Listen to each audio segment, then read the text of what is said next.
Good evening and welcome back to another piano lesson with Warren. My name is Warren McPherson. Thank you for joining me again for another week of piano lesson. If you're new to this channel, every Wednesday there's a new tutorial that I release about piano technique, passing chords, licks, runs, song breakdown, everything you need to know about gospel piano I release on this channel just to help you guys improve. My theme for this channel is to educate and empower gospel musicians to be the better version of themselves so they can contribute more to their church. In today's tutorial, we're going to talk about something a little bit different. It's going to be sort of a rant / direction. And again, this is all to help you get better. So I have a Facebook group over on Facebook. And there are a couple thousand people in the group, and there's a lot of questions that's posted there every day. And I keep track of those questions. I jump in and I answer some of them. I also got a lot of emails, message here on YouTube, Instagram, just all over the place.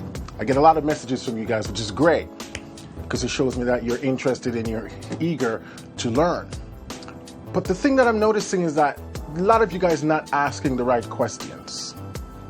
And that's not necessarily your fault, but it's because you're trying to do this piano education thing on your own, and you're just sort of grasping on whatever knowledge come your way, and you're trying to learn about it. The problem with that method is that you get confused and overwhelmed, and you kind of do things backwards, which make the progress for you a lot harder. Now, what am I talking about? For example, I'll get a beginner say, hey, teach me about passing chords. And I would say, but you're a beginner. This is not a beginner's concept. And you go, but passing chords are so cool. I wanna learn them. Yes, but you're a long ways away from learning passing chord. Or I'll get someone email me and say, I'm an intermediate player. And I would say, can you play in all 12 major keys? And they would say, no, I can only play in 2 keys. Then you're not an intermediate player, you're a beginner. And so I get a lot of these questions, and they create a lot of confusion for you. And so the goal of this tutorial is to help you sort of give you a roadmap. So one, you can figure out where you are on your journey and what you need to be doing. Because I always say this, if you're self-taught, then most likely your foundation is not as strong as it should be. And so we got to get you back to beginner to do some foundation work.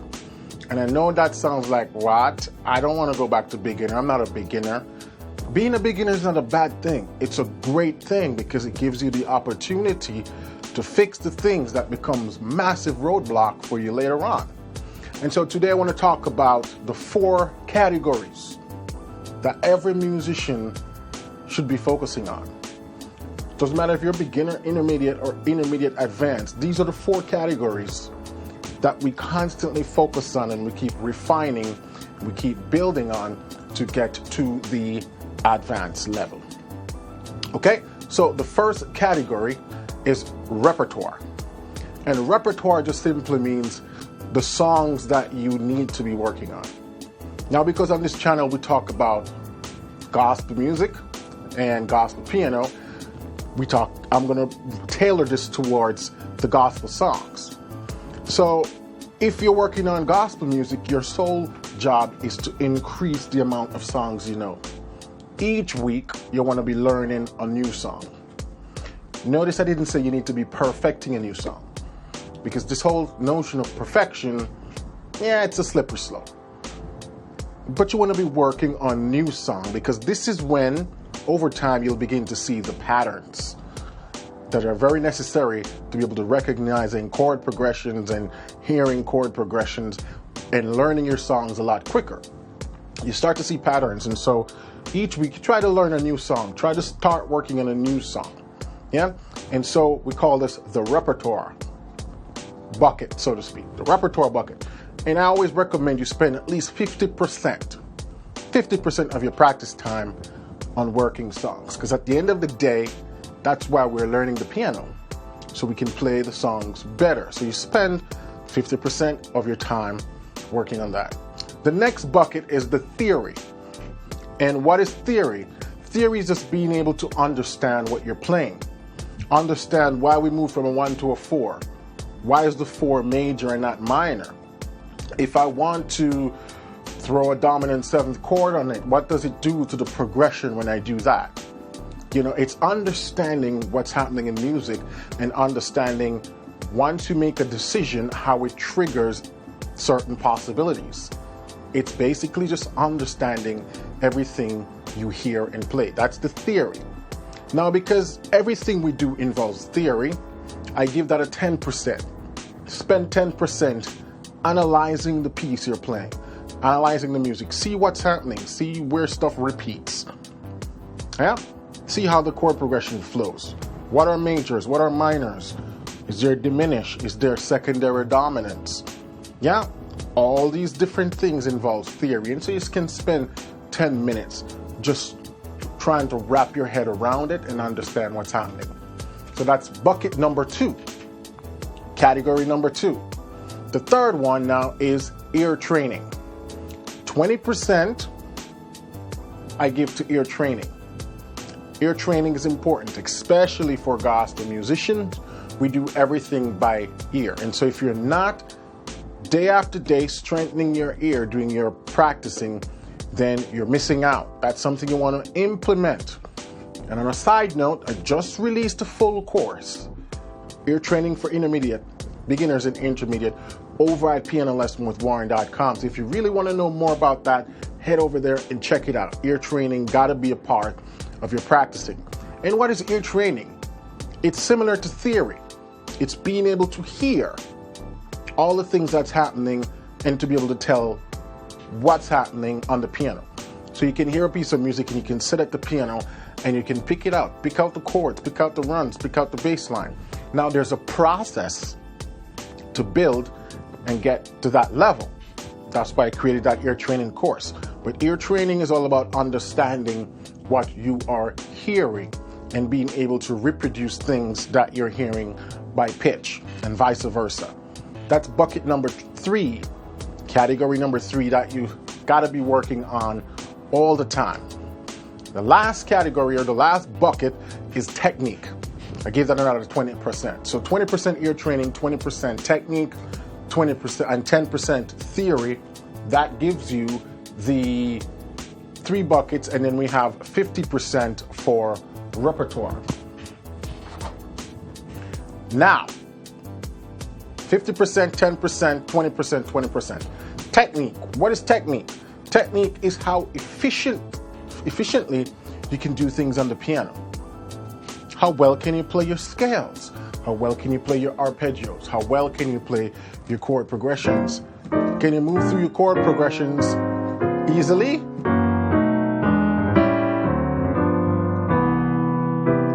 All that involves technique. And I'm going to talk a little bit about these buckets later on. But these are the 4 main categories: repertoire, ear training, theory, and technique. Everything you do needs to fall in one of those categories. Now, this is where it gets tricky for folks. What level of theory should I be working on? What level repertoire should I working on? What level ear training should I working on? And what level technique should I working on? That's when I start getting questions from beginners about advanced concepts. But they're way away from advanced, so even if I explain it to them, it won't make much sense or be of much use. If anything, it's going to be more confusing and just demotivating. So, understanding now what level you should be focusing on in these 4 buckets is important. So let's start with the beginner. The beginner is what I call the foundation building category. As a beginner, your sole goal and purpose should be building a nice, firm, strong foundation. How do you build that foundation? We start with the major scales. That's the first thing. You got to be able to play all 12 major scales. If you've never played major scale before, start with just 1 octave.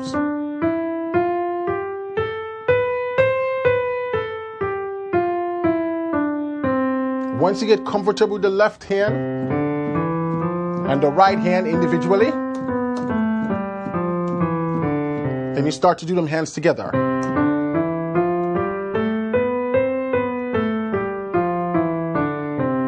Nice, evenly, and accurately. I always say, a good place to get your major scale as a beginner is BPM, which is beats per minute, at 60. So you get a metronome. There are a bunch of free digital metronome now that you can download for your phone.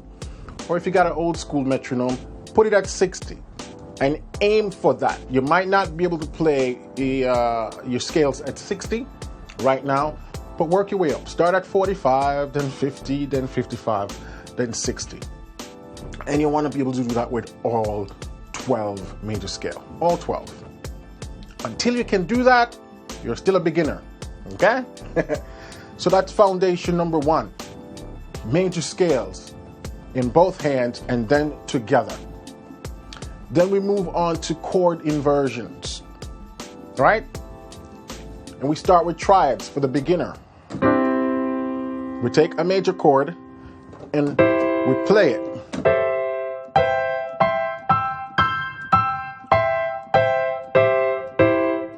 This is something you also practice in timing. So you take your time and you try to move through it, all the different inversions. You do the same thing with the minor chords. This helps you for when you're playing progression.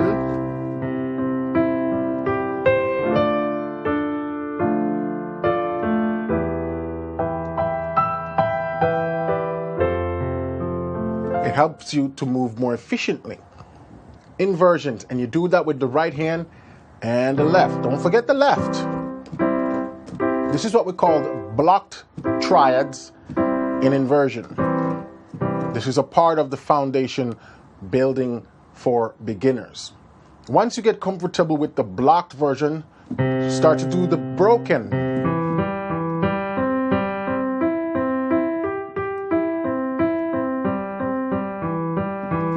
Yeah?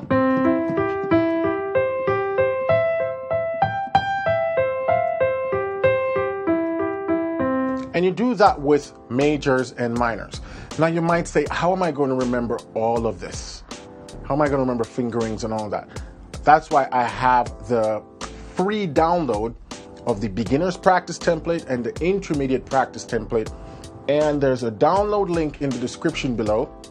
You click on that and you can download both these templates. There's assigned videos and some sheets to show you exactly what to practice Monday, what to practice Tuesday, what to practice Wednesday, and fingerings to go along with that. Beginner's practice template is going to really help you to make sense of all this, give you a sense of direction so you know what you should be working on, but also help you to ask better questions that's more suited for your skill level. Now, apart from that, we practice basic progressions. 1-6-2-5, 1-4-5, 2-5-1, 3-6-2-5-1. I'm using the number system. But you want to get comfortable with basic progressions under your belt. This falls under the technique portion also. But also it also falls a little bit on the repertoire because the songs that you're playing, you're going to be using a lot of these progressions. Now I have the 12-week chord progressions for beginners, and that's a great course to walk you through all 12 keys with popular progression. Now all of this is still foundation building. You might say, Warren, that's a lot of information. Well, that's why it's called foundation, because once that foundation is strong, it's going to be really easy to scale up, start erecting structures, moving your way through to the intermediate level and beyond. So those are the things you're supposed to be focusing on. Now, as it relates to ear training for the beginner, your goal is to be able to sing and identify all of the stuff that you do in the technique portion. So talk about singing the major scale, singing basic triads, all of that stuff. I also have courses on all of that over at Piano Lesson with Warren that break everything down in details for you. So boom, that's the beginner right there, foundation building. Now, if you know all of that and you say, well, I'm more of an intermediate, this is what you should be focusing on the intermediate level. We're getting into more exotic scales now. So you know your major scale, time to get into the blues scale. Yeah? And you want to learn your blues scale for all 12 keys. Because as a gospel musician, we live and breathe the blues. A lot of the stuff we do, it's all about the blues. That blues lick to give you, especially that old school.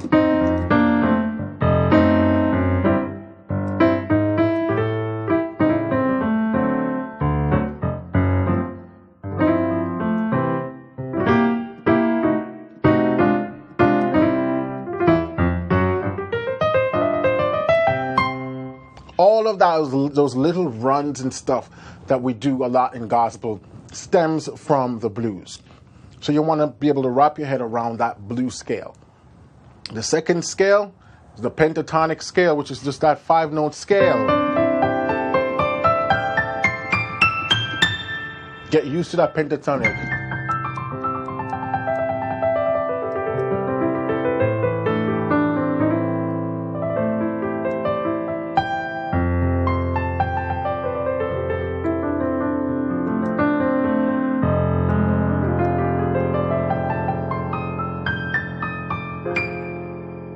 I'm just messing around. But you hear how the sounds start to get, a little more exotic by just throwing in the blues and throwing in the pentatonic. As an intermediate player, your major scale should be really solid, so you can start layering that now with blues, pentatonic, and the minor scales. The minor scales can be approached as a late beginner or as an intermediate. You can sort of put it anywhere.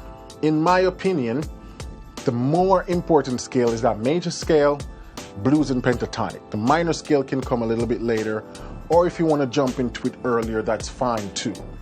But make sure that you're getting that blues and pentatonic in. That's for part of the foundation building for the intermediate players. Then we get into, move away from triads. You should already know that from the beginner.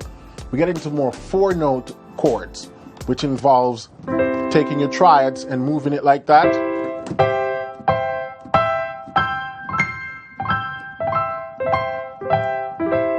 You know?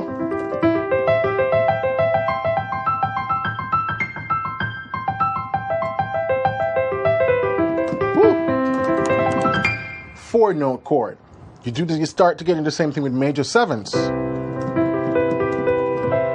Because then you're going to get used to seeing your inversions, your chords in all types of inversions. Yeah?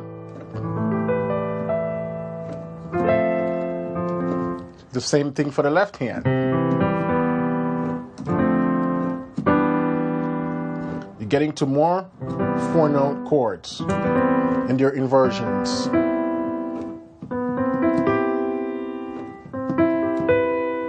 And the chords we focus on here is all 4 notes. So diminished 7th chords also.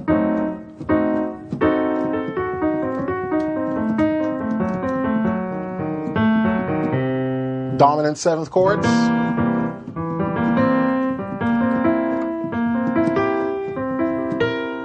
Augmented 7th chords.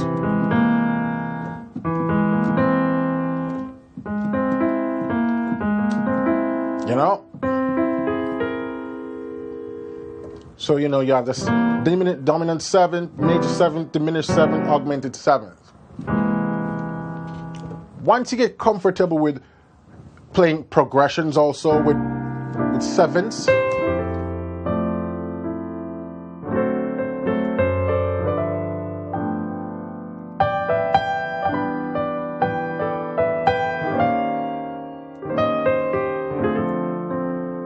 then you can start adding 9ths. So you get into stuff like dominant 9ths. Yeah, minor 9ths. Major 9ths. And again, I have courses on all of the stuff over at pianolessonwithwarren.com that break things down by key. But as an intermediate level, this is what you need to be focusing on. More exotic sounds. And I sort of titled that Building on the Foundation. So the beginner is the foundation building. Now we're building on the foundation. We're sort of getting a peek into the more exotic sounds with 9s and 7s. Technique, ear training, theory, and repertoire. Right across those 4 buckets should be reflecting these concepts. Theory should be discussing 9s and 7s. Technique should be talking a lot about blues, pentatonics, minor scales, 4-note arpeggios, 4-note blocked chords, 4-note broken chords, again, which involves 7, 9s, and like diminished and augmented and stuff like that. Your repertoire, the songs that you're doing now, should start incorporating 7s. The good news is that you don't have to go look for a whole set of different songs.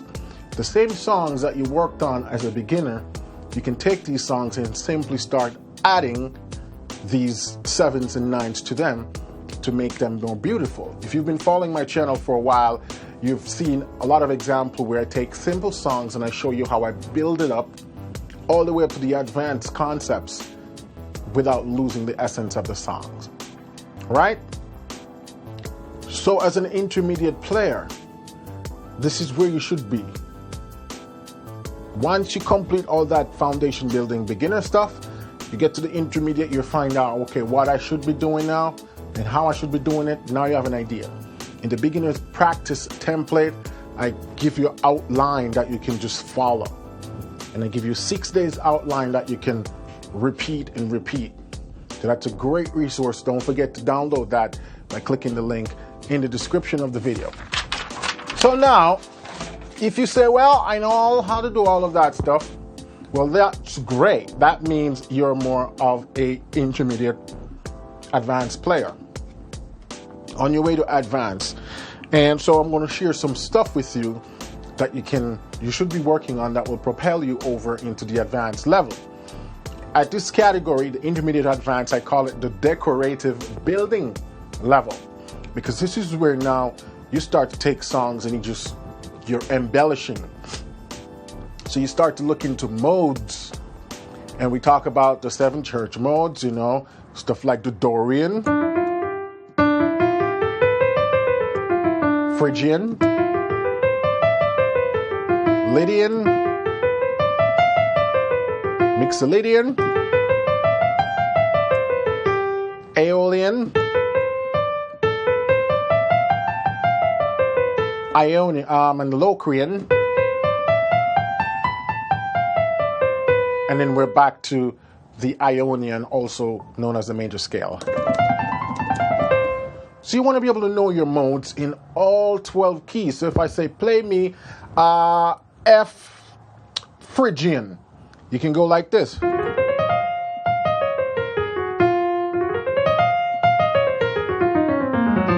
If I say, play me A Dorian, you can do like this. And I have a great video called Method for Learning Modes. I'm going to post the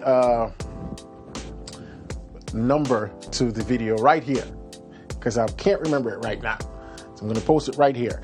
And that's the Method for Learning Modes. Very simple formula that helps you to figure out real quickly where any mode is as it relates to the modes that are derivative from the major scale. So at this level, your job is to be getting comfortable with modes. Major modes and minor modes, when the minor scale have modes also.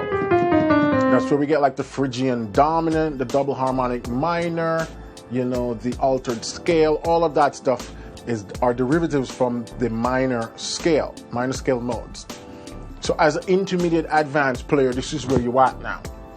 And so a lot of the questions I'm getting is about this stuff, but I'm getting them from folks who are nowhere near ready to be handling this information yet, because they haven't done their foundation building yet. All right? So intermediate advanced folks, modes. You also get, this is where we also get into chords like 11ths, 13ths, and altered chords. So if I say, play me a 1-6-2-5 using all altered chords in the key of C, you can do stuff like this.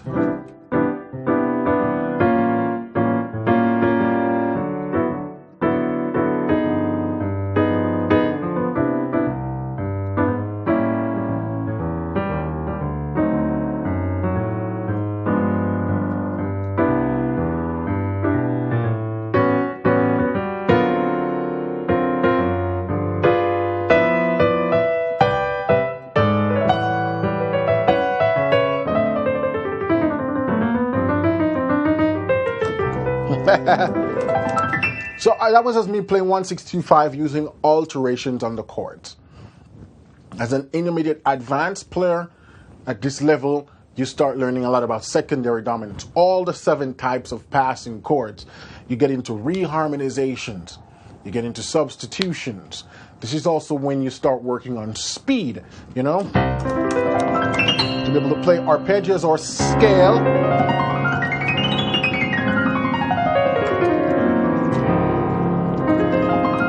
You start to work on speed performance, because at this point, the technique that you've been building from the beginner and the intermediate would have been ingrained in your body so much that it's easier for you now to start working on speed practice. All your scale at this point should be practiced at 4 octaves. If you go back to major scale,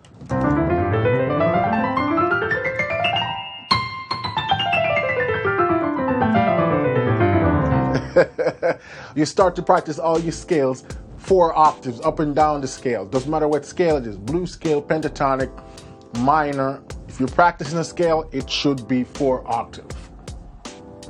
And all your songs should reflect this stuff. Again, you can bring all the songs you've been working on, start experimenting with them, with adding extended chords and reharm chords and passing chords, all the modes. So that's it. Those are the 4 areas: technique, ear training, repertoire, and ear training. And this was just a sort of quick and dirty synopsis. I tried to block out, give you a rough idea. If you're in these levels, these are what you should be focusing on. If you haven't been sure what level you're at, hopefully this gives you an understanding. Okay, I think I'm in that level. Last thing I want to add is that it's very possible for your buckets to be in different skill level. So your theory might be at an intermediate advanced level, meaning theoretically you understand what's going on, you get it, but you just don't know how to implement any of it. So your theory might be intermediate advanced, but your technique, your ear training, and your repertoire is still a beginner. That's okay. That just means you go back to beginner and you build from the ground up. Because you already have that advanced theory knowledge, it's going to help you to propel even faster. Now you have some cats out there who've been playing for a few years and they just have really good developed ear. So they can play stuff, but they have no idea what they're playing. They know it works because it sounds good, that they don't know theoretically why it works. So for ear training, they might be at a nice intermediate level, but technique is a beginner because they don't really know the scale. Yeah? Theoretically, they're a beginner because they don't know why anything works. They just know it works and it sounds good. So it's very possible for your skill level to be in different buckets, and that's okay. Just go back to beginner, plow out these things that we've been talking about, and work your way up. The knowledge that you already have will help the other areas for you to propel faster. So going back doesn't mean everything was for nothing. The knowledge you already have will help you to build up that foundation quicker than you think. Yeah? Now, people might say, Warren, how long is this going to take me? How long is it going to take me to move from beginner to intermediate, from intermediate to advanced, and so on? I can't answer that question for you, and no one can answer that question for you because it's going to be based on your life. However, I can give you 4 things that will help you to achieve these goals faster. The first one is have a plan before you sit to practice. good lucky for you is the beginners and the intermediate practice template already have an outline. So you know what you're supposed to practice today, what you're going to practice tomorrow and the day before. But you have to sit already with a plan in mind, or else you're just going to find yourself doodling, playing things that you already know how to play. And you do that for 30 minutes and then you get up and say you practiced, but you haven't practiced because you haven't done anything new. You haven't challenged yourself. So that's the first thing. Have a plan of action before you sit at the piano. Step 2 is consistency. When you practice consistency, you create habit. And once you already develop a habit, it becomes like automatic, super easy. So have a specific time of day that you practice, and practice that same time every day as much as possible. Don't put anything in that slot. Don't schedule anything. Yeah? If you miss a certain day, that's okay. Next day you jump back. But try to be more consistent. Pick a time that works well for you, that you know you're most likely going to be available, and block that time off on your calendar. Set reminders, do whatever you need. When you practice that consistency, it becomes a part of your habit and just blend nicely into your daily schedule. Because this is the only way you're going to stay the course over the long term to be able to complete all this stuff. Because it's a lot, but it's worth it, and it can be done, but it just requires a little bit of consistency. Step number 3, discipline.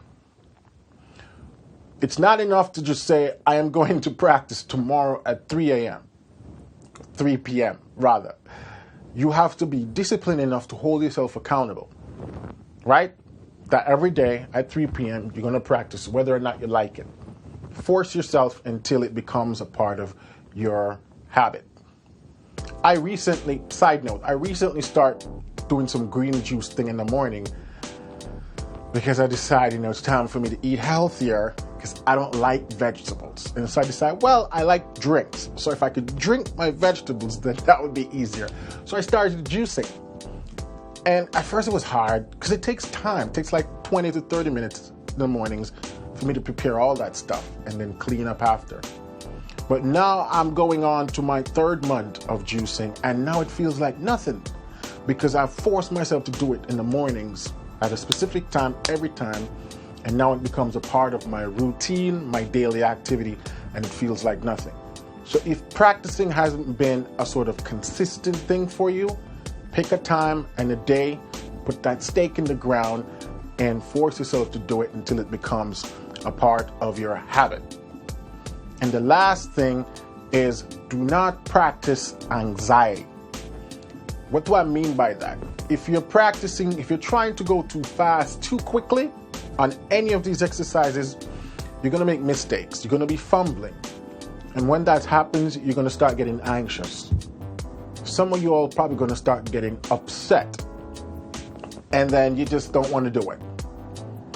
If you don't get upset, if you manage to get through it, you're going to realize that it's hard for you to play that scale or play that chord or play that run or whatever it is consistently and accurately 3, 4, 5, 6 times in a row because you haven't been practicing it slow enough so you can do it accurately.